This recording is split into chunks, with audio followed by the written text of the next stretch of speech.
దేశంలో ఎక్కడా లేనట్టుగా జగనన్న ముఖ్యమంత్రిగా ఉండగా ఒక టర్ములో 17 గవర్నమెంట్ కాలేజీలు సాధించిన ప్రభుత్వం ఈ దేశంలో లేదు.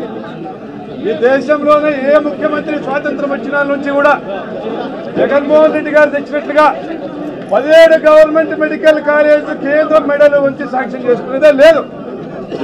వచ్చిన దాన్ని నిలబెట్టుకుని పేదలకు ఉచిత వైద్యం అందజేసినటువంటి చంద్రబాబు ప్రభుత్వము ఈరోజు ప్రైవేటీకరణ దిశగా వైద్యాన్ని వ్యాపారం చేస్తూ, గతంలో విద్యను వ్యాపారం చేస్తూ నారాయణ చైతన్య లాంటి సంస్థల కోసం ప్రభుత్వపు పాఠశాలను మూసేయించినటువంటి ఏదైతే విధానం ఉందో, ఈరోజు ప్రైవేటు మెడికల్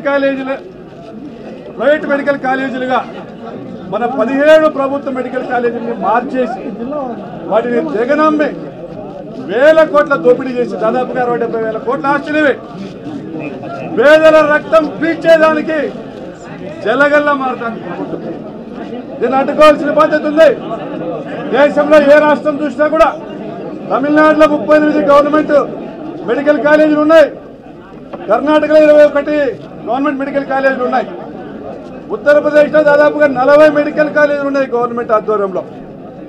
ఎక్కడ ఈశాన్య రాష్ట్రం అస్సాంలో 12 గవర్నమెంట్ మెడికల్ కాలేజీలు ఉన్నాయి. సిగ్గుగా చంద్రబాబు నాయుడు, నీవు 4 దఫాలు ముఖ్యమంత్రిగా చేసినా నీవు తెచ్చింది ఏదీ లేదు, ఒక గవర్నమెంట్ మెడికల్ కాలేజ్ తేలా. మా రాజశేఖర రెడ్డి గారు కానీ అంతకుముందున్న ముఖ్యమంత్రులు కానీ తీసుకొచ్చింది 11 ప్రభుత్వ వైద్య కళాశాలలు తెచ్చారు. మరి మా జగనన్న ఈ రాష్ట్ర అవసరాలను గుర్తించి పేదవానికి ఉచితంగా వైద్యం అందజేయాలా, ఉచితంగా వైద్య విద్యను అభ్యసించినటువంటి పేద డాక్టర్లందరూ కూడా, బీసీ ఎస్సీ ఎస్టీ మైనారిటీల పేద వర్గాలకు సంబంధించిన డాక్టర్లందరూ కూడా ఉచితంగా వైద్యం చేయాలా, వైద్య వృత్తిని ఒక సేవాభావంతో చేయాలనే ఉద్దేశంతో తీసుకొచ్చారు. మరి మీరు దాన్ని వ్యాపారం చేస్తూ ఉన్నారు. పక్క రాష్ట్రాలతో పోల్చుకోండి, అనేక చోట్ల ప్రైవేటు మెడికల్ కాలేజీల్ని ప్రభుత్వం తీసుకున్నది కనపడతా ఉంది. ప్రైవేటు మెడికల్ కాలేజీని గిఫ్ట్గా ఇచ్చిన పరిస్థితి కనపడుతుంది అనేక రాష్ట్రాల్లో. ఎక్కడా కూడా ఉత్తరాఖండ్లో ఒక్కసారి ఇట్లనే ఒక గవర్నమెంట్ మెడికల్ కాలేజీని ప్రైవేటీకరణ చేస్తే ప్రజలు పెద్ద ఎత్తున ఉద్యమం చేశారు. మన రాష్ట్రంలో ఒక ముఖ్యమంత్రి దిగిపోయినాడు.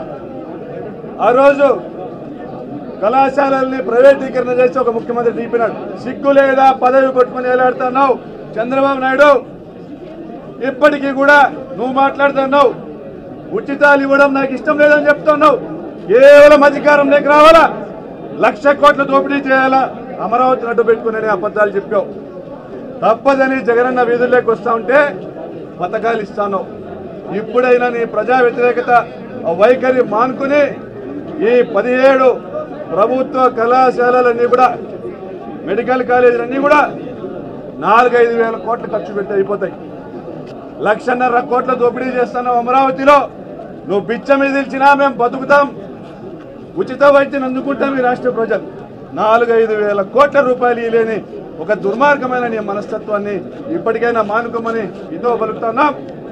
ఈ రాష్ట్రంలో యువత తిరగబడాలా, ఈ రాష్ట్రంలో విద్యార్థులు తిరగబడాలా. పేదవాడు గొప్ప స్థానానికి వచ్చేటువంటి ఒక హక్కును కోల్పోకూడదు, పేదవాడు ఉచిత వైద్యము అందుకునేటువంటి హక్కును కోల్పోకూడదు. కాబట్టి తిరగబడమని నేను అందరినీ కూడా విజ్ఞప్తి చేస్తా ఉన్నా.